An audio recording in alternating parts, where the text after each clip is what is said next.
Olá pessoal, na conversa de hoje nós vamos dar continuidade ao assunto rede neural, enfatizando o percepto multicamada para resolver problemas de classificação. A nossa conversa de hoje, ela dá continuidade a conversas anteriores, em que a gente apresenta uma série de metodologias, enfatizando diferentes paradigmas para resolver esse problema de classificação. Já conversamos aqui sobre o paradigma estatístico, envolvendo a função discriminante de Anderson, função discriminante de Fisher, e hoje nós vamos dar continuidade ao assunto de rede neural. Pois bem, nós tivemos a oportunidade de já estar comentando sobre a rede neural, sobre o seu histórico, as propostas de topologia, iniciando em 1943 por Macolopit, posteriormente aprimoramentos por Rosenblatt com o Percepto, incluindo a regra de aprendizado EBB, e depois o Odaline com a regra de aprendizagem Delta, fundamentado no gradiente descendente, e nós estamos construindo a nossa ideia com um certo grau de comparação, aplicando essas técnicas a um conjunto de dados que se refere a 6 populações, cada população representada por 2.000 indivíduos. Essas populações são interessantes porque elas vêm de um delineamento genético e eu já conheço a priori um maior e menor grau de similaridade entre algumas delas. Nós temos pais contrastantes, nós temos o cruzamento gerando a F1, nós temos a geração F2 avançada e retrocruzamento em relação ao pai 1 em relação ao pai 2.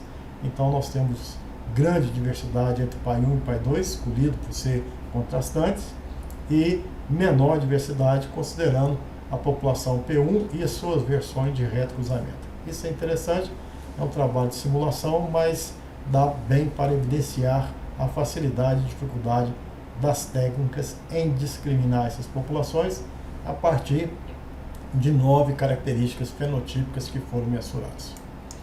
Bom, então a ideia é que a gente consiga separar. Nós já abordamos aqui a questão da estatística com as funções discriminantes de Anderson, a logit multinormal e a de Fisher, e agora nós estamos caminhando para as redes neurais, enfatizando hoje o percepto multicamada e posteriormente a rede de base radial. Pois bem, então vamos dar início ao percepto multicamada. Na nossa conversa anterior, nós percebemos que ela tem potencial porque a inclusão de camadas ocultas seria interessante para responder questões que envolvem problemas não linearmente separáveis. Então, é uma proposta interessante, com certa genialidade, mas ela trouxe uma série de questões que precisa ser resolvida. A primeira questão é a estrutura da rede percepto multicamada. Então, a gente sabe que cada camada recebe dados da camada imediatamente inferior e envia para a camada subsequente. Então, se você tem uma rede que tem as entradas, uma camada oculta ou intermediária 1, uma camada oculta ou intermediária 2, uma camada de saída, então essas entradas enviam informações para a camada 1, e essa camada 1 ela tem um somatório, um potencial de ativação, e que sobre ela eu aplico a função de ativação e torna-se então uma saída para a próxima camada intermediária. Essa camada intermediária recebe essa informação, acumula essa informação no potencial de ativação, aplica-se ali uma nova função de ativação, pode ser igual, pode ser diferente, e aí libera valores de saídas que são entradas para a próxima camada, que pode ser a última camada ou camada de saída. Somente nessa fase é que você consegue reconhecer o erro, né? Você então vai estabelecer a sua função de custo, que é a saída final de rede versus a saída desejada. Aí sim você tem todo o erro desse atribuído a essas informações resultante de pesos sinápticos que você vai construindo ao longo da sua rede. Então, uma vez que você reconhece que existe o erro, você tem que vir fazendo a correção, né? Então, nós vamos verificar que existe um algoritmo apropriado para isso.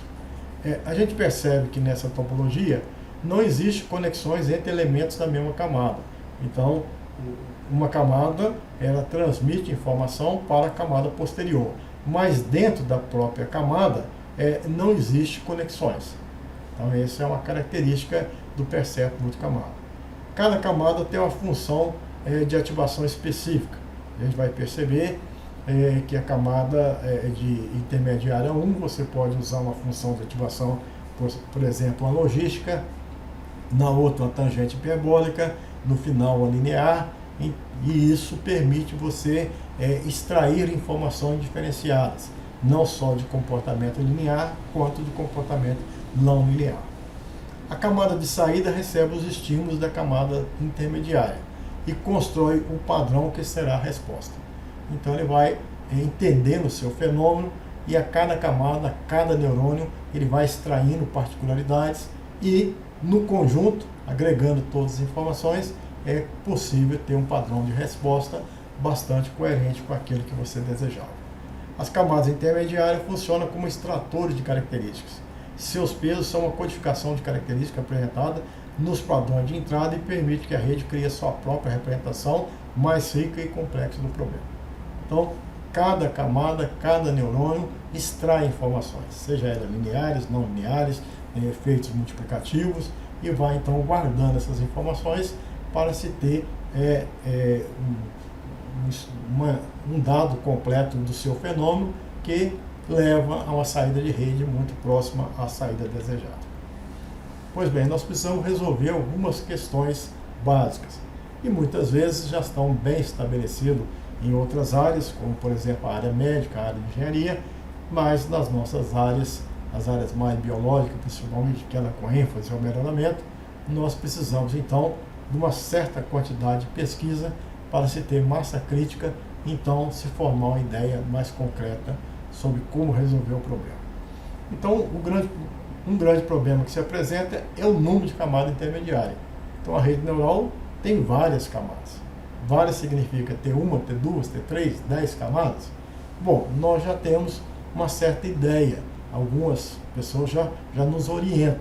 Agora, certamente que isso não pode ser generalizado.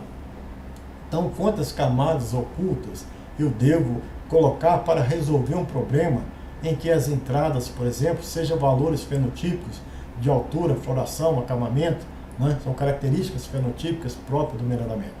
Não, deve ter uma solução adequada. Quantas camadas ocultas eu devo ter se o meu problema remete ao fato de que as entradas são marcadores moleculares?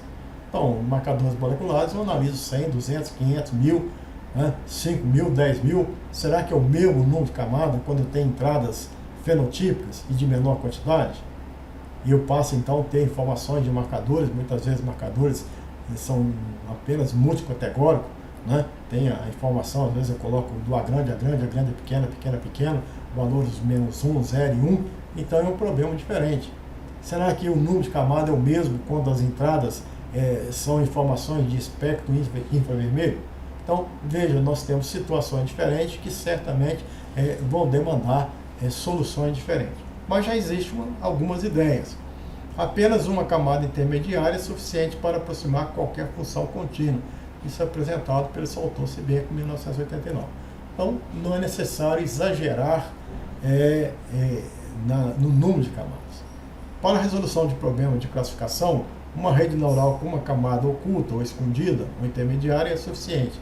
Então, já temos aqui uma consistência de que trabalhar com 1, 2, 3, 4, 5 pode ser que seja uma solução bastante viável. Seebeck trabalhou muito com isso e provou a partir da extensão do Teorema de Kolmogorov. O Teorema de Kolmogorov, de maneira geral, ele imagina que você tem no seu conjunto de dados várias fases ou vários comportamentos que você possa então captar essas informações. Por exemplo, digamos que existe um fenômeno que cresce linearmente em um determinado período. Depois ele cresce de forma quadrática. Depois ele tem um comportamento cúbico. Então, se você conseguir enxergar cada uma dessas etapas, depois basta juntar todas elas e você vai ter uma compreensão interessante do seu fenômeno. Melhor do que simplesmente ajustar um linear, melhor do que simplesmente ajustar um quadrático ou um cubo. É melhor você entender partes por partes e compor o todo a partir do somatório dessas partes. Então, a partir da extensão desse teorema, que são necessárias duas camadas intermediárias com um número suficiente de unidades de neurônios por camada para se produzir qualquer mapeamento. Mapeamento significa ajuste de modelo. Nós geralmente vamos considerar aqui que temos problema de classificação, problema de predição e problema de previsão. O que esses autores estão dizendo é que uma, duas ou três camadas normalmente resolve seus problemas. Para problemas muito complexos, a utilização de três camadas intermediárias pode facilitar o treinamento ou melhorar a capacidade de generalização das redes Perceptron de camada. Então, a gente já passa a ter uma ideia, não precisa iniciar o seu trabalho de maneira rotineira, colocando 50 camadas ocultas, 100 camadas ocultas. Normalmente, de uma, duas, três camadas ocultas já resolve o seu problema. E quantos neurônios por camada? Bom, essa é uma outra questão que a gente precisa resolver e ela virá de uma forma mais clara a resposta na medida que você faça experimentação extensiva, né? Novamente dizendo que algumas áreas já têm a ideia de quantos neurônios vão utilizar, né? Dado que você já acumula um grande número de conhecimento, é possível formar uma ideia razoável. Este é o mesmo problema que nós temos na experimentação. A gente sabe que a experimentação é importante, né? Mas nós podemos questionar, por exemplo, quantas repetições, quantas plantas por parcela, qual que seria o melhor espaçamento, quantas fileiras dentro da parcela, vão descartar a bordadura ou não. Veja que em toda a área tem as suas dúvidas e é necessário pesquisas e mais pesquisas para se chegar a um consenso de que o tamanho da parcela, uma parcela, por exemplo, de milho é representada por 50 plantas ou 25 plantas, uma parcela de eucalipto, às vezes isso é inviável, coloca-se menos plantas, e vai muito pela própria situação que está vivendo e uma série de outras informações que às vezes o ideal é colocar muitos, mas às vezes torna-se impossível.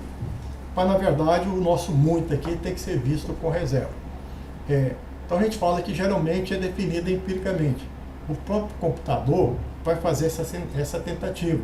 Você pode especificar, olha, coloca 2 neurônios, tenta de 2 até 20, variando de 2 em 2. Então ele vai testar o 2, o 4, o 6, o 8 até 20.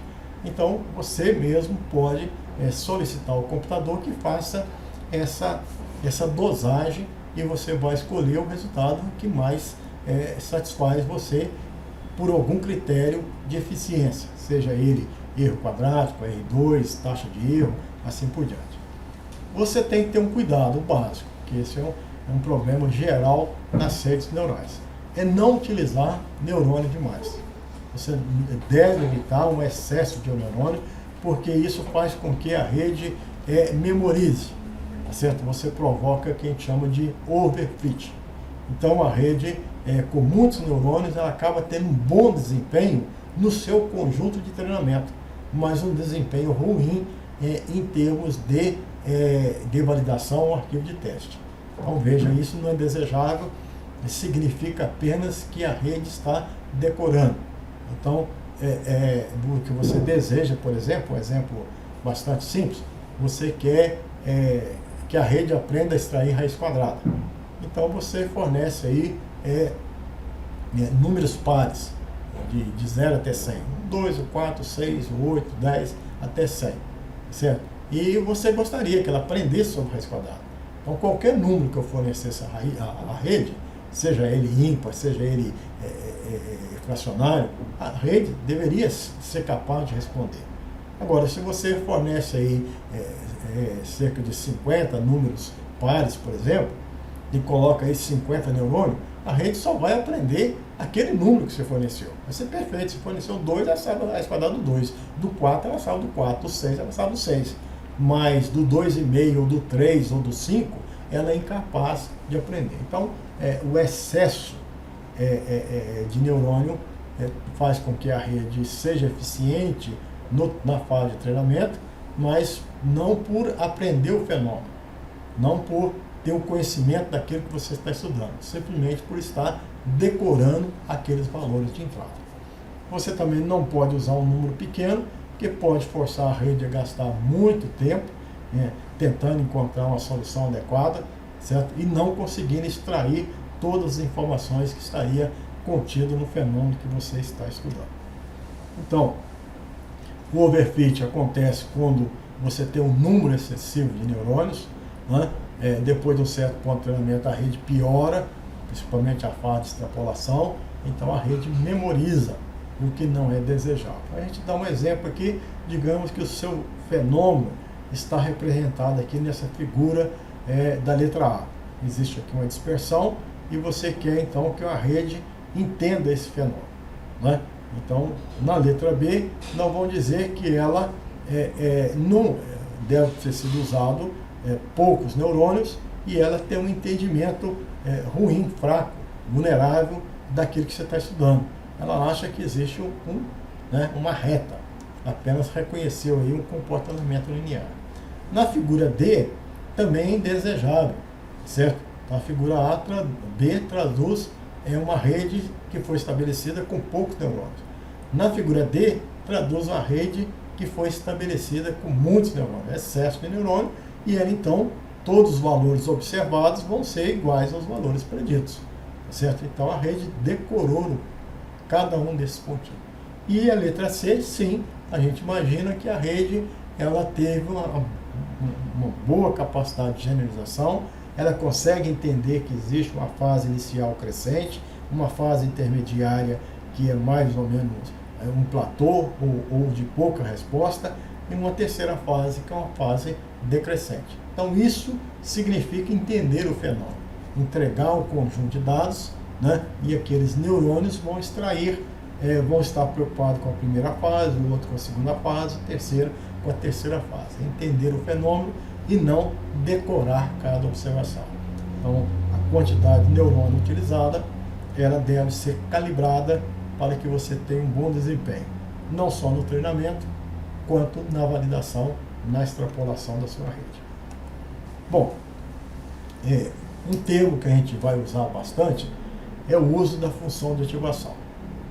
A função de ativação significa que você recebe todas as informações, tem as entradas e vai acumular, certo?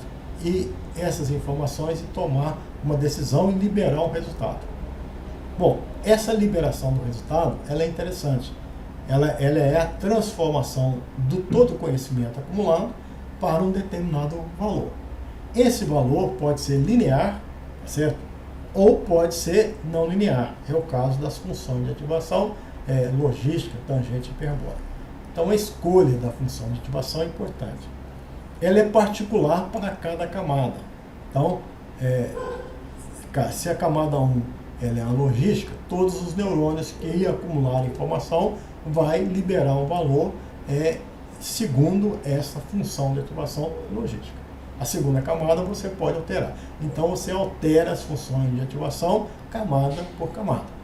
Dentro da mesma camada, todos os neurônios vão estar liberando informações com a mesma função.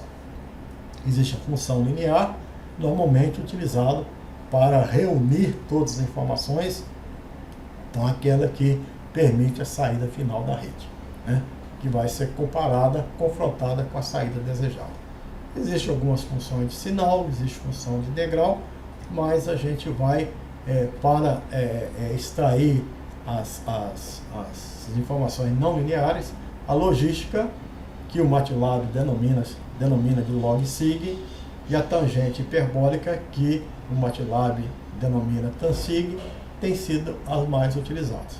Essa aqui seria as funções, e é importante que uma função de ativação tenha a sua derivada.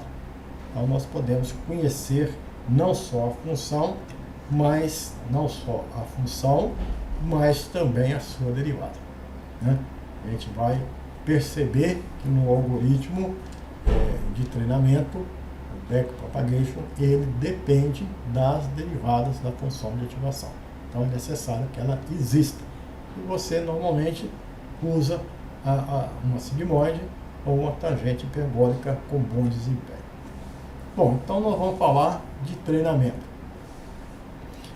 O treinamento ele é feito em duas etapas, uma etapa para frente, a forward, e uma etapa da frente, do final da camada de saída, para trás, que é a backward.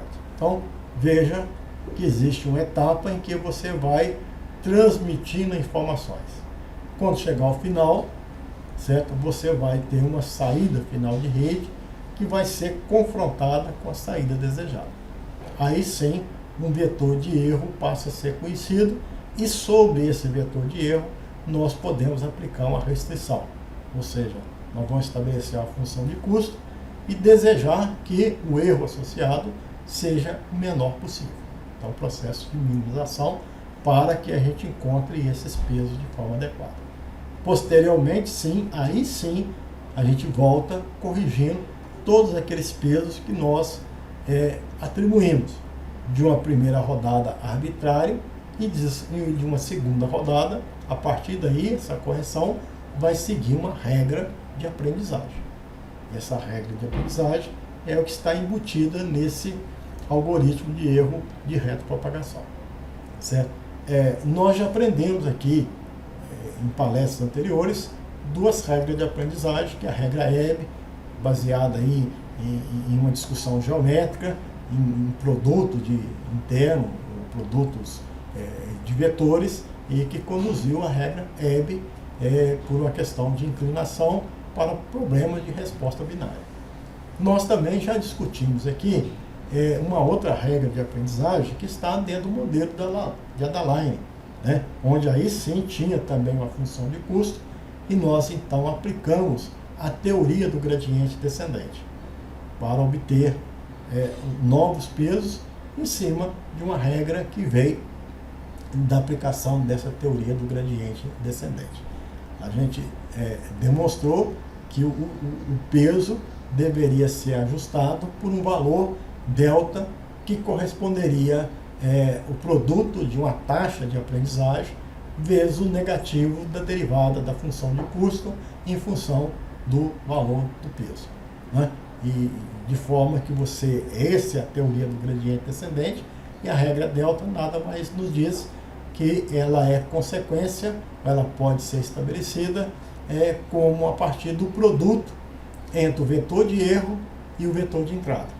Então, se a gente multiplicar o vetor de erro com o vetor de entrada por um peso, por uma taxa de aprendizagem, nós temos o delta, aquilo que você deve acrescentar nos seus pesos etapa após etapa. Então, nós vamos ver com um pouco de detalhe para que aquele usuário que está usando o Percept multicamada lembre que ele precisa de uma regra de aprendizagem. E ele precisa, então, estabelecer a função de custo, precisa derivar, e nessa derivada ele precisa estar atento, ter consciência de algumas coisas. Uma coisa importante é a aplicação do gradiente descendente. Outro aspecto importante, que na verdade você vai ter uma regra semelhante à regra delta, e por isso nós vamos denominar de regra delta generalizada. E sendo uma regra delta, a correção do peso nada mais é do que o valor da taxa de aprendizagem vezes o produto de dois vetores, um vetor de entrada e um vetor de erro. Nós vamos, por meio de uma apresentação, identificar esses personagens nesse processo então de derivação. Vamos considerar uma topologia, uma arquitetura de uma rede Percept multicamada, com duas camadas intermediárias. Essa camada intermediária com 3 neurônios e essa camada intermediária com 2 neurônios. Temos uma entrada com duas informações, x1 e x2, além da incidência do viés, e uma camada de saída que teria aqui um único neurônio. Então veja que na camada 1 nós temos N1 neurônio, na camada 2 N2, na camada 3 N3. Né? O número de entradas é o número de informações da camada anterior somado de 1, certo? Porque eu tenho que considerar a incidência do limiar ou do viés. Então seria N0 mais 1 da camada anterior N1 mais 1, N2 mais 1. Então, nesse nosso exemplo, o número de entradas igual a 2. Tem mais uma informação, que a gente pode colocar 1 ou menos 1, em decorrência da ocorrência do viés. O número de neurônios da camada oculta 1 é igual a 3. O número de neurônios na camada 2 é igual a 2. O número de neurônios da camada de saída é igual a 1. Então, nós vamos detalhar as duas etapas. A primeira etapa é a fase forward. Então, o primeiro passo as entradas são apresentadas, a primeira camada, e você então passa a ter essa matriz de pesos, e essas informações vão ser acumuladas, vão ser ponderadas, gerada então o primeiro potencial de ativação, que sobre ele vai ser aplicada a função de ativação e liberar então a saída de rede. Então você tem que ter esses três personagens: peso cinático, potencial de ativação, a função de ativação sobre o potencial e a saída de rede. Se a gente observar, as dimensionalidades o vetor de pesos, ele é dado por N por E. N é o número de neurônios, é o número de entrada. Nesse caso aqui nós temos 3 neurônios nessa camada e 3 entradas. 2 entradas mais uma que é o acréscimo à incidência do viés. Então você tem N por E. Então 3 por 3. Os potenciais de ativação, que vão dar origem à saída, vão ser um produto entre W com X. Então nós teríamos aqui um vetor 3 por 1. Sobre ele, se eu aplicar o potencial de ativação, eu vou ter então a saída de rede, certo? Essa saída de rede é a consequência da função de ativação sobre o potencial de ativação. Vou acrescentar mais essa informação e eu tenho então a saída de rede da primeira camada. E o vetor de entrada, lembrando que ela é X1 e X2. Para a próxima camada, eu vou ter o estabelecimento desses novos personagens. A matriz de peso cinático, a saída de rede, consequência da função de ativação sobre o potencial de ativação.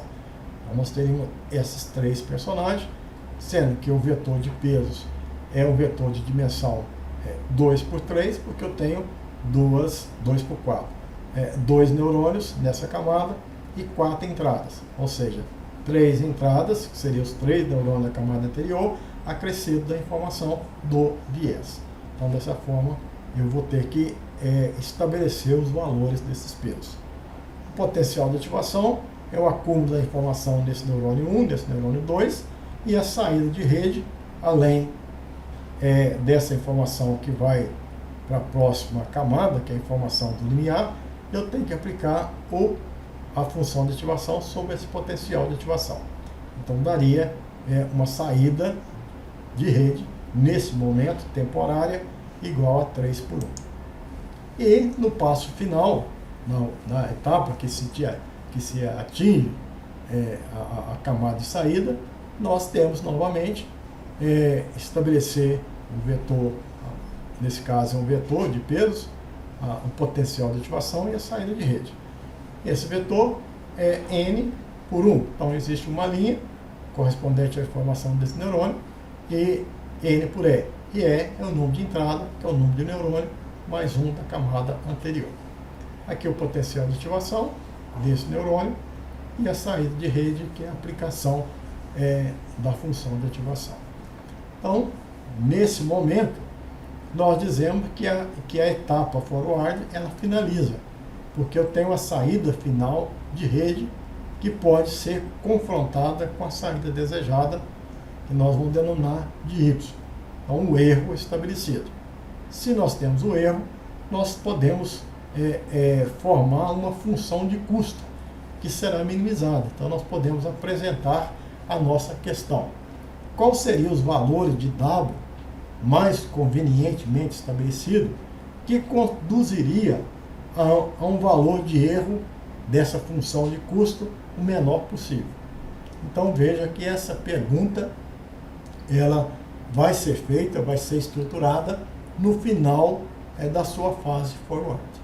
E aí, então, você tem a fase backward. Você não retorna no ponto inicial. Você vai voltando camada por camada. Então, após o ajuste dos pesos na terceira camada, a camada de saída, você dá início à fase backward.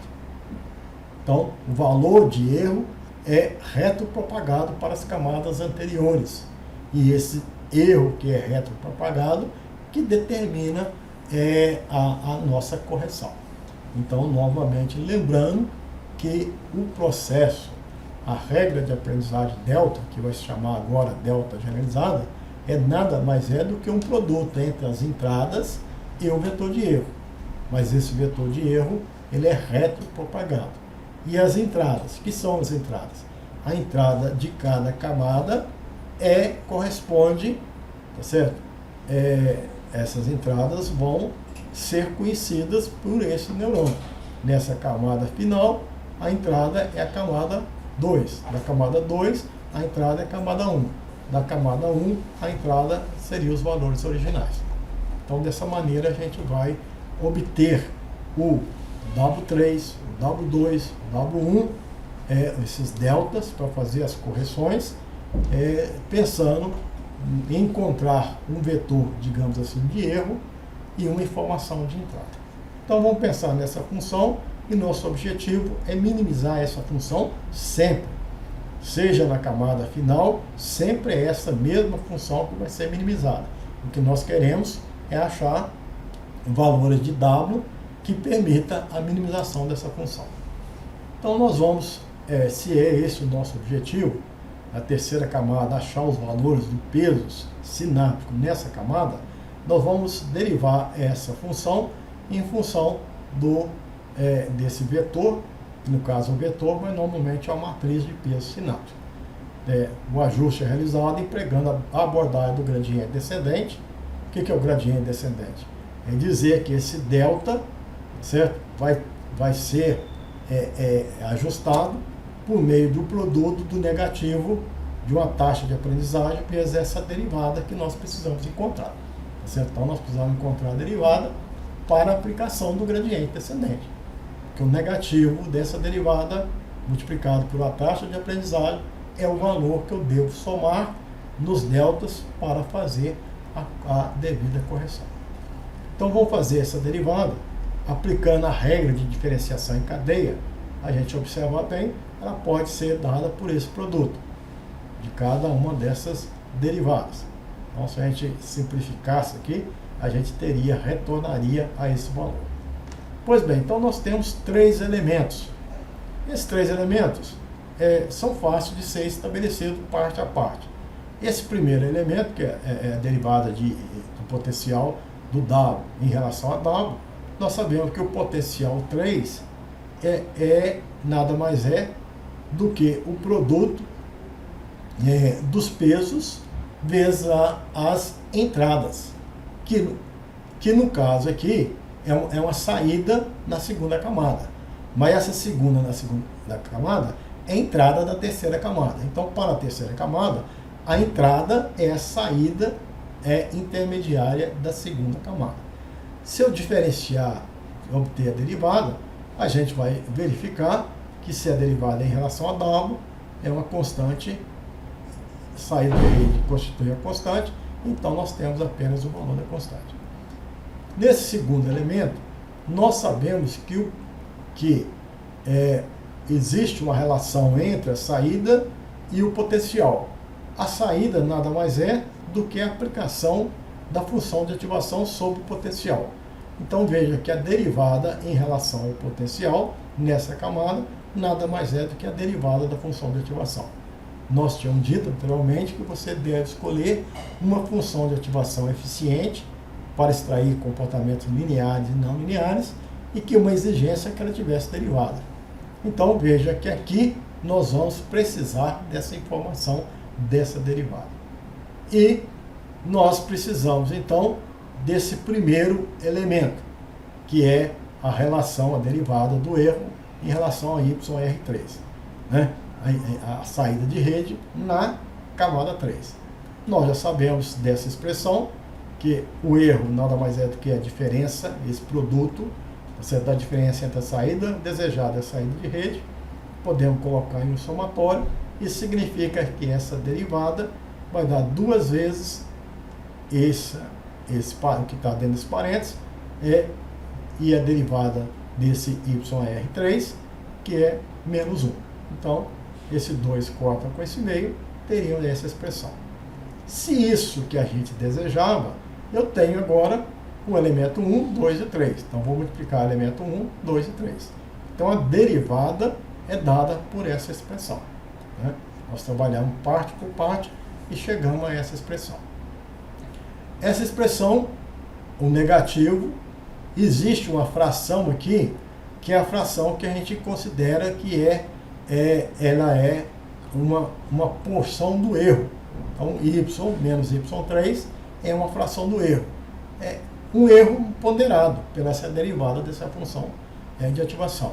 Existe esse yr2, que é uma saída na segunda camada, mas que é a entrada da terceira camada. Então veja que como o gradiente descendente leva na regra delta lá no underline, nós temos então um produto de erro, esse é um erro ponderado, vezes uma entrada. Lá era o produto E vx. Aqui nós temos um erro multiplicado pela função, um erro ponderado, retropropagado, vezes o x, que no caso aqui é representado por uma saída da segunda camada, que representa a entrada da terceira camada. A aplicação do gradiente, ela me diz que eu devo multiplicar por n e considerar o negativo dessa derivada.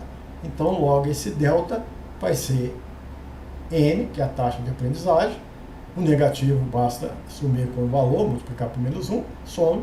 Então, esse é o valor de delta que faz a correção dos pesos sinápticos na terceira camada. Nós tínhamos pesos sinápticos na terceira, que vai para a camada de saída, na segunda e na primeira. Então, nós cumprimos, nós retropropagamos uma etapa. Estamos na terceira. Agora nós precisamos ir para a segunda. Depois nós vamos para a primeira, onde nós encontraremos a entrada. Então, está aqui a regra delta generalizada. Nada mais é do que n, a multiplicação de um elemento que traduz aí no elemento de erro, que existe aqui essa subtração, e um elemento que representa a entrada. Agora nós vamos para a segunda camada. É a mesma coisa, nós precisamos então ter forma de ajustar esse peso. Um delta que seria acrescentado para fazer ajuste nesse peso sináptico. Então, nós vamos derivar a mesma função de erro. Não se troca a função de erro. Mas só que a derivada agora é função dos pesos da segunda camada, que levaria à minimização dessa mesma função de erro. Então, nós só estamos mudando o elemento pelo qual eu vou derivar, que preciso fazer o ajuste. Novamente, eu aplico a regra da cadeia. Então, a gente percebe aqui que tem um produto de 3 elementos. Basta eu reconhecer o papel de cada um, que o potencial de ativação é resultante desse produto de peso e Y, que representa aí a entrada em relação à camada 2, a saída em relação à camada de entrada. A saída da camada 2 é a aplicação da função de ativação. Então, a gente verifica que pelo menos esse elemento 2 e 3 é prontamente estabelecido. Esse primeiro elemento, nós vamos de novo aplicar uma regra da cadeia. E vocês aí com calma vão verificar que pode ser perfeitamente estabelecido. Esse último elemento aqui a gente já conhece, é o próprio W. E esse elemento aqui, eu vou trazer duas informações, a que eu tinha marcado aqui como 1 e a que eu tinha marcado como 2. O produto desse 1 com 2 vai me dar, de fato, a derivada de E em relação a Y3, que é o que nós desejamos. A derivada de E em relação ao potencial de ativação em 3. Então, veja que se eu multiplicar isso marcado com 1 com isso marcado com 2, eu tenho aquela expressão desejada. Então, nós convidamos a voltar em 1 e 2, fazer esse produto e encontrar esse valor. Então, se eu agora tenho o 1, o 2 e o 3, eu posso reconstituir e saber o que acontece, então, com ajuste dos pesos naquela particular camada. Porque eu tenho, então, eu estou fazendo a retropropagação de erro, agora não é mais o erro y menos y3, que é de fato o erro na última camada, mas é uma fração. Essa fração depende da derivada do potencial de ativação da 2, depende da 3, depende desses pesos. Então veja que tudo isso aqui incide na minha necessidade de fazer a correção. E depende de uma entrada. A entrada para 2 é a saída de rede da 1. Então, apesar dessa expressão ser um pouco mais complexa, ela traduz o nosso sentimento de que a regra delta, agora dentro da expressão de regra delta generalizada, ela pode ser conseguida pelo produto de um valor de taxa aprendizagem vezes o negativo dessa derivada. E eu saio então com uma regra que nada mais é do que essa expressão. N, θ, θ é função do erro, desse y menos y3, e yr nada mais representa do que a entrada para a segunda camada. Então, faz lembrar a regra delta, tal como ela foi anunciada na teoria do Odalai. E o ajuste da primeira camada, novamente eu tenho que aplicar a regra da cadeia com esses 3 elementos. Alguns elementos são fáceis, o terceiro e o segundo, e esse primeiro elemento a gente tem que imaginar que ele era o produto entre elementos que eu já tinha marcado, o 3 e o 4. Né? É questão de operações, e eu vou então concluir que para esse caso também eu vou ter uma regra que depende do erro, o erro está presente, ponderado aqui, retropropagado dessa forma, que multiplica a entrada. E a entrada aqui, verdadeiramente, é a entrada X. Então veja que eu tenho todo o peso sendo ajustado.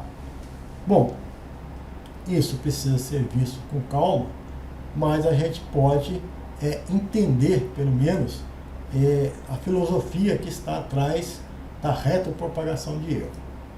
A retropropagação significa que existem 2 etapas. A forward, que eu vou ajustando os pesos e seguindo em frente. Apenas gerando informações de saída de rede, tendo potenciais de ativação, aplicando as funções de ativação. Então é um processo forward. Aí sim, no final, eu reconheço que existe um vetor de erros. E eu tenho uma soma de quadrado associado a ele. Eu quero então ajustar pesos. Ao invés de eu iniciar, eu vou retropropagar. Se eu estiver na última camada, eu vou na penúltima, na antepenúltima, assim vai. Nessa correção, eu vou usar a regra delta generalizada, semelhante à regra delta. Usando, como é que eu chego a ela? Usando o método gradiente descendente. O método gradiente descendente diz que os ajustes vai depender de uma taxa de aprendizagem multiplicado pelo negativo da derivada que obtém da função de custo em relação ao vetor de peso naquela camada desejada. Então, nós não precisamos entender ou detalhar as fórmulas, mas precisamos entender o princípio da regra delta generalizada. É fácil de ser entendido. Então, nós teríamos, então, essas 2 etapas. Nós podemos concluir, para aqueles usuários que vão usar percepto multicamada, relembrar de algumas fases do seu projeto. O que você tem que pensar? Você tem o problema, né? Seja ele classificação, seja ele ajuste. Então, o ideal seria você ter, no mínimo, 2 conjuntos. Um conjunto de dados para treinamento, que vai, então, interferir nesses pesos finados, e eu vou, então, ter um outro conjunto de dados, que é um conjunto de validação, que seria um conjunto de teste. Um conjunto para eu perceber a capacidade de extrapolação. Existe a possibilidade de eu fazer o que a gente chama de early stop, já ir treinando a minha rede e observando a validação. E eu parando, então, o próprio conjunto de validação, ele não participa, mas ele norteia o treinamento. Então, de certa forma, o treinamento e a validação, no procedimento, acabam estando casadas as informações. Por isso que a validação passa a ter, nessa situação de yield stop, um desempenho melhor. Daí seria interessante que você tivesse um terceiro conjunto de dados que de fato não participou em nenhuma situação, o computador, o processamento desconhece todas as informações. Então muitas vezes você tem 2 ou 3 conjuntos de dados. O primeiro nós chamamos de treinamento, indispensável, o segundo de validação e um terceiro, né? Mas isso às vezes você usa 70% dos seus dados para treinamento, 15% para validação e 15% para teste. É uma estratégia. 80% para treinamento, 20% para validação. Vai depender do seu conjunto de dados. Você tem que escolher uma arquitetura. Nessa arquitetura, você escolhe o número de camadas, o número de neurônios, certo? Pode ser empiricamente, você vai testando, e as funções de ativação que você acha que melhor vai extrair as informações lineares e não lineares do seu conjunto de dados. Você tem que escolher um algoritmo de aprendizado. E isso tem sido objeto, né, bem atual, de qual seria a melhor maneira de se implementar um algoritmo. Alguns algoritmos são mais clássicos. Temos aí o TrainBR, o do Levenbeck Mark IV, do gradiente, o próprio gradiente, o R próprio. Então existem alguns algoritmos disponíveis, mais rápidos, mais lentos, mais eficientes, menos eficientes. Existem alguns parâmetros que você tem que ajustar, certo? O número de época é o número de vezes que isso vai ser processado. Não adianta muito escolher muita época, 50 mil épocas, se de fato o procedimento estabilizar na busca do vetor dado. A gente já sabe mais ou menos, a gente deve acompanhar e saber mais ou menos a quanto que o erro é minimizado. E a partir daí, a busca acaba sendo ineficiente. Você pode parar exigindo um erro quadrático médio ou qualquer outro critério de otimização.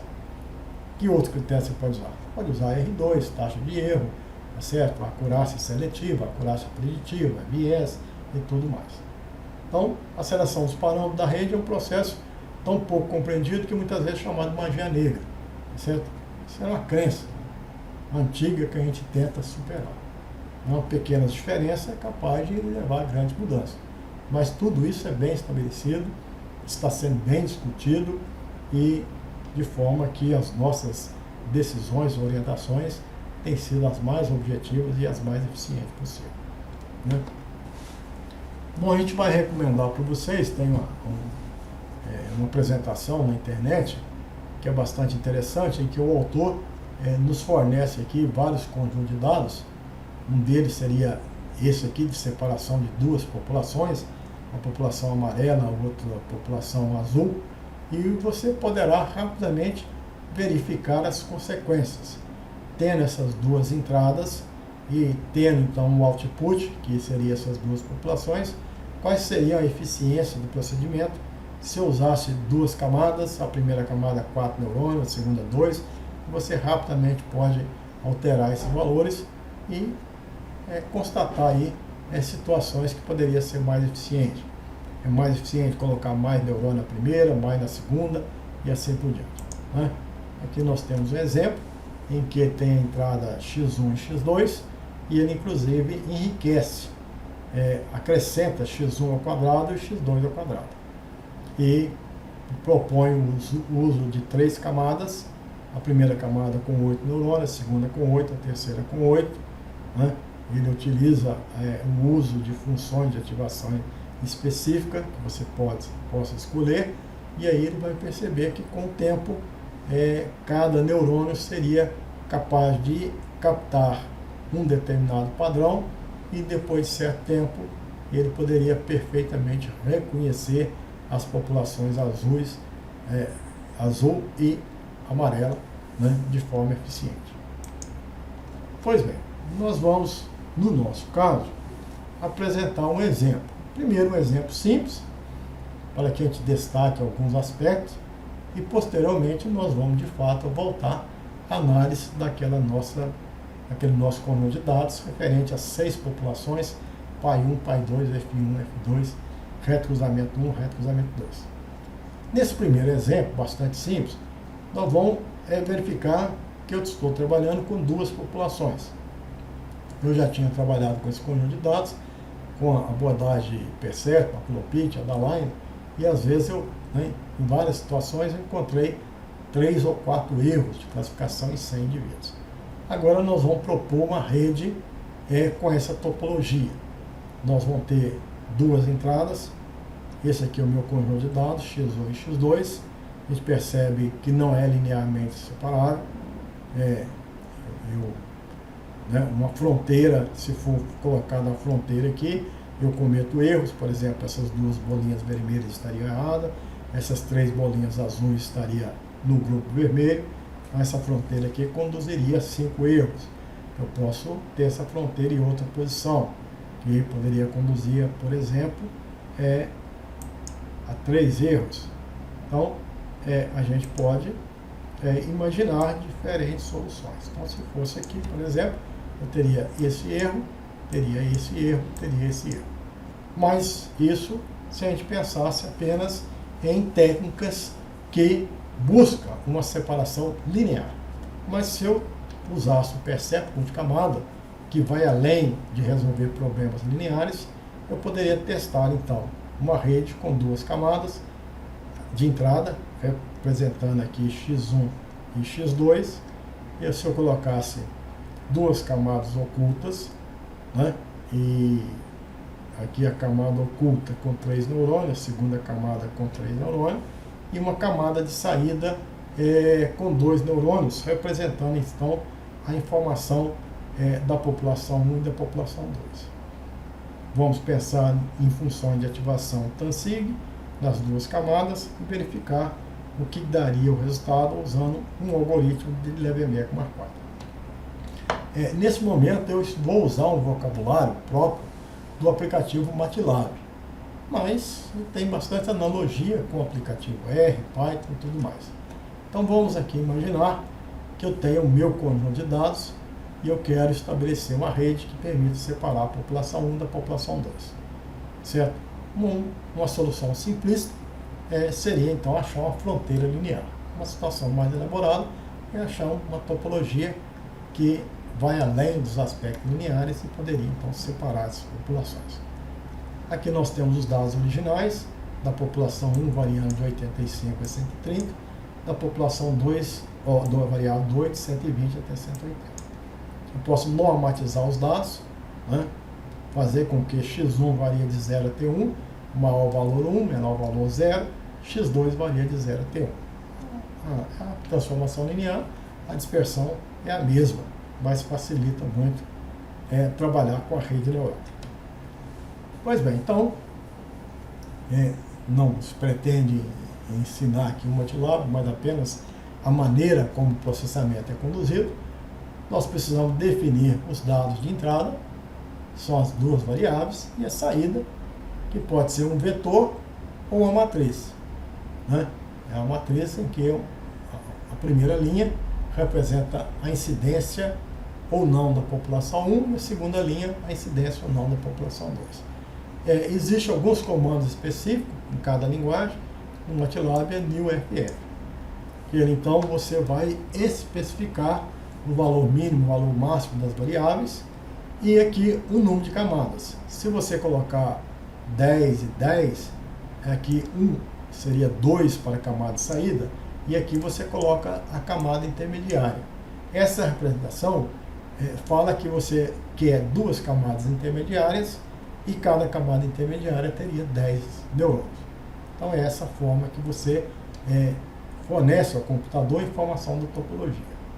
Se você tem então uma camada intermediária 1, camada intermediária 2 e camada de saída, você tem que especificar funções de ativação para cada camada.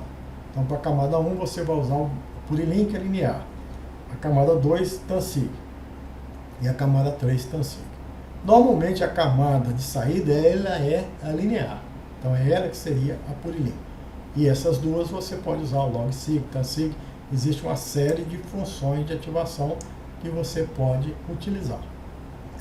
E posteriormente e finalmente você define aqui o seu algoritmo de treinamento, que também são vários. Você tem algoritmo TrainLM, que baseia-se em backpropagação, mas é uma proposta de Levermeck-Marquardt, bastante eficiente e rápido. O treino GD, que é backpropagação, é baseado no gradiente descendente, tal como a gente viu. Existem outros, como o treino BR, baseado aí em teoria bayesiana. Temos que definir alguns parâmetros, o número de época que você gostaria de utilizar, o erro desejado para a sua análise. Não adianta você desejar um erro zero, porque às vezes a função de custo não vai até erro zero. Aqui é questão de estética, o que apresenta na tela, né, o número de iterações que vai estar apresentado na tela. Aqui uma taxa de aprendizagem. Normalmente recomendo não especificar e deixar o próprio computador estabelecer de forma dinâmica.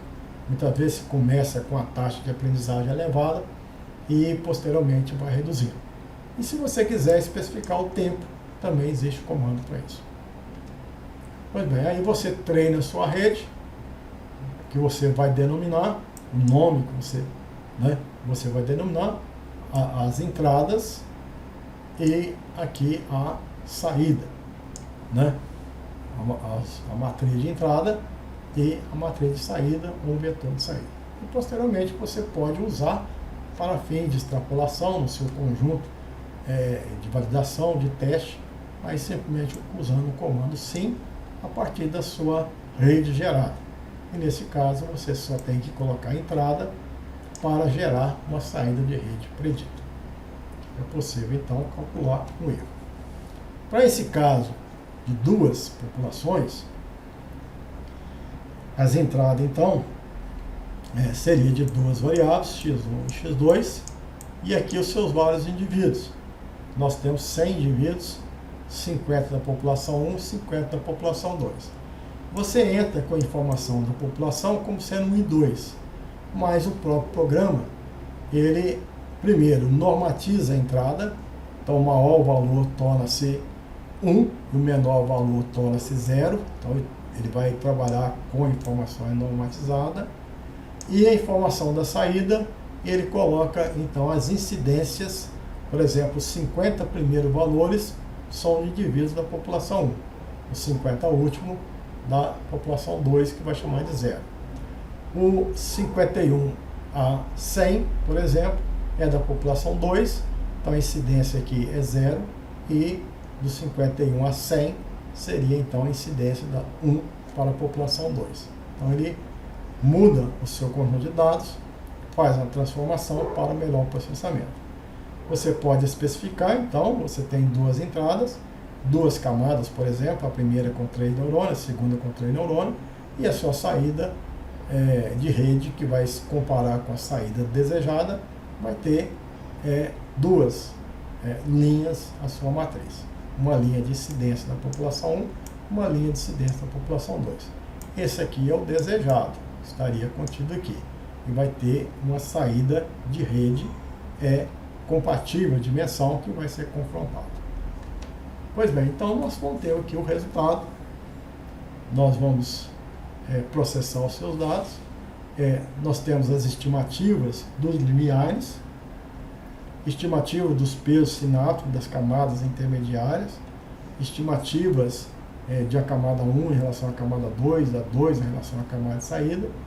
Nós temos o desempenho da rede, que chegou a um erro mínimo, praticamente 0, e aí nós chegamos à conclusão que para esse conjunto de resultados, a rede, que não era linearmente separável, era visível isso no gráfico, mas é possível estabelecer uma rede neural que permita 0 de taxa de erro, tanto por os indivíduos pertencentes à população 2, quanto os indivíduos pertencentes à população 1. Então esse aqui é o nosso conjunto de dados. Vamos imaginar que eu estivesse fazendo esse processo. Esse conjunto de dados que está dentro dessa pasta, nós temos um problema de inteligência computacional, de análise de classificação, usando o Percept multicamada. Nós vamos chamar esse arquivo, denominado de populações. O programa reconhece que existe duas variáveis e duas populações. Se eu quiser conhecer esse conjunto de dados, a gente vai perceber que a primeira coluna se refere à população 1 e à população 2, e aqui duas colunas adicionais de x1 e x2. Para estabelecer uma rede neural, nós especificamos a topologia, podemos dividir o arquivo em um arquivo de treinamento, um arquivo de validação, nesse caso apenas para ilustrar, será o mesmo arquivo. Eu posso dizer quantas camadas eu tenho. Vamos dizer aqui que eu tenho uma camada. Então vou descrever uma camada. Vamos pensar que eu tenha duas camadas. Então eu tenho que descrever, por exemplo, quanto neurônio eu gostaria. De 3 a 30, variando de 2 em 2. É possível. Ou de 3 até 3, variando de 1 em 1. A segunda camada, da mesma forma. Basta clicar que a gente repete a informação da primeira camada. O número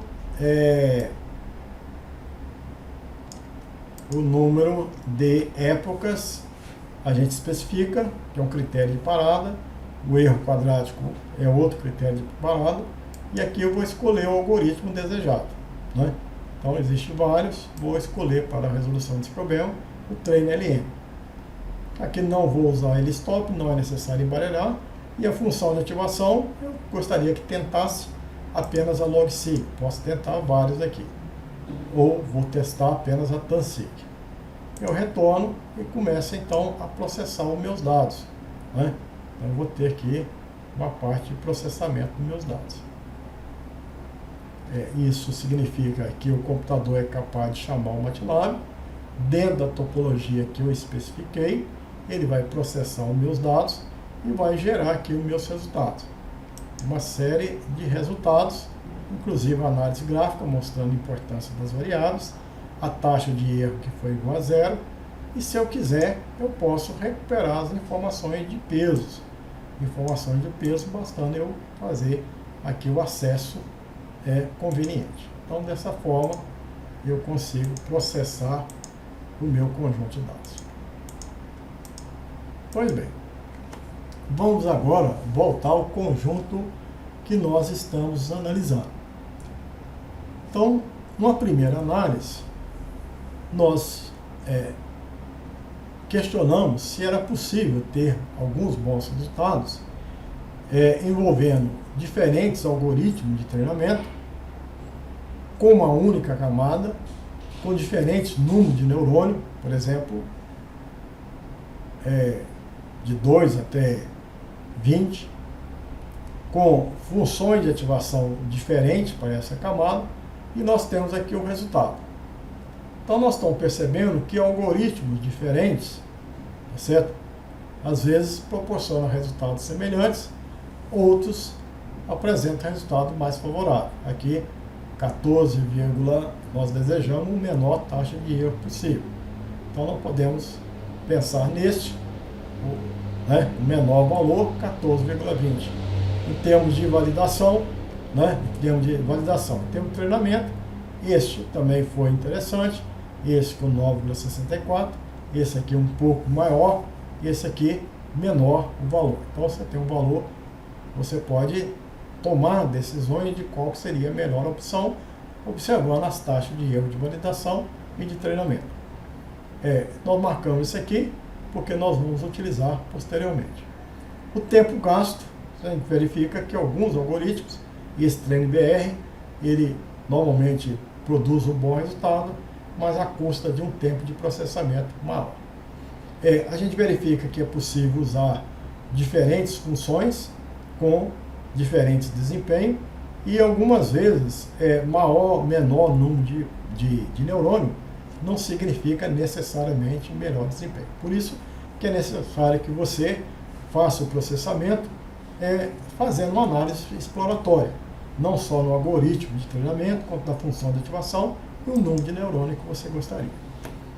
Se a gente utilizar alguns procedimentos, 9,64 e 14,21, que é o que nós marcamos, é possível, então, você ter uma tabela de classificação de erros, não só da população 1 em relação à população 2, em relação a F1, F2, retrocruzamento e assim por diante. Então, nós teríamos essas informações não só para treinamento, como para validação. Certo? Então, se eu desejo fazer minha análise, eu vou ir no procedimento de inteligência computacional, análise de classificação, percebe por camada, e carregar o meu conjunto de dados aqui. Populações 6P, vamos pensar aqui nesse de treinamento. Ele vai me dar a informação que existe 9 variáveis, 6 populações, e aí então eu posso descrever a população de treinamento, vai ser essa mesmo, e a população de validação, que é treinamento 6P validação. Então eu tenho aqui 6 populações, só que aqui representa 80% do meu conjunto de dados e aqui 20%. E posso tentar, né, várias opções. Vou tentar a opção aqui de uma camada. Por exemplo, de 2 até 20 neurônios, variando de 2 em 2. No máximo de época, posso pensar aqui em 3.000. Um erro, posso pensar em 0,01, por exemplo. Um algoritmo TrainLM, ou TrainRP, que também é utilizado do R. Não quero usar ele stop, não vou embaralhar, e vou usar, por exemplo, TANSIG. Então, declaro a topologia que eu gostaria de avaliar e só clicar em gerar a rede, que ele vai então abrir o MATLAB e começar a processar meus dados. Pode ser que seja um pouquinho mais lento, porque o conjunto de dados é relativamente grande. Então veja que ele está testando agora uma rede 2 por 6. Né? Então seria uma única rede que tenha 6 populações de saída. Tem uma taxa de erro de 50% grande. Agora ele começa a testar 4 neurônios. Eu tinha pedido para variar de 2 em 2. Então ele fornece aqui um novo resultado por uma tentativa de uma análise por 6 neurônios. E o processamento vai até ele completar aquele ciclo que nós desejamos. Então, agora, a quantidade de erro que era 50 passou para 21. Será que se ele tornasse, então, o meu modelo mais complexo, com 8 neurônios, o que aconteceria? E assim ele vai fazendo as análises até chegar no resultado final.